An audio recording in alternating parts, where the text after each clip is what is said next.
রবীন্দ্রনাথ ঠাকুরের খেলাধুলা। তুই কি ভাবিস দিনরাত্রির খেলতে আমার মন? কখনো তা সত্যি না মা, আমার কথা শোন।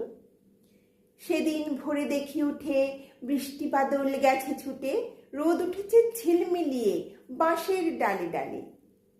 ছুটির দিনে কেমন সুরে পুজোর সানাই বাজছে দূরে, তিনটে শালিক ঝগড়া করে রান্নাঘরের চালে।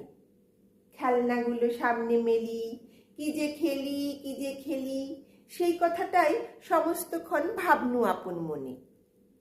লাগলো না ঠিক কোনো খেলাই, কেটে গেল সারা বেলাই, রেলিং ধরে রইনু বসে বারান্দার কোণে। খেলা ভোলার দিন মা আমার আসে মাঝে মাঝে, সেদিন আমার মনের ভেতর কেমন তর বাজে।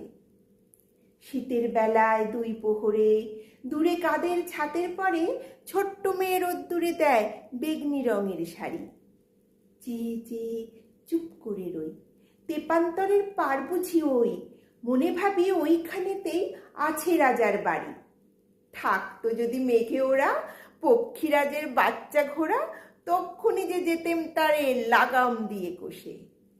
যেতে যেতে নদীর তীরে ব্যঙ্গমার ব্যঙ্গমিরে পথ শুধিয়ে নিতেম আমি গাছের তলায় বসে। এক একদিন যে দেখেছি তুই বাবার চিঠি হাতে, চুপ করে কি ভাবিস বসে ঠেস দিয়ে জানলাতে। মনে হয় তোর মুখ চেয়ে তুই যেন কোন দেশের মেয়ে, যেন আমার অনেক কালের অনেক দূরের মা। কাছে গিয়ে হাতখানি ছুঁই, হারিয়ে ফেলা মা যেন তুই, মাঠ পাড়ে কোন বটের তলার বাঁশির সুরের মা। খেলার কথা যায় যে ভেসে, মনে ভাবি কোন কালে সে, কোন দেশে তোর বাড়ি ছিল, কোন সাগরের কূলে। ফিরে যেতে ইচ্ছে করে অজানা সেই দ্বীপের ঘরে, তোমায় আমায় ভোরবেলাতে নৌকোতে পাল তুলে। নমস্কার।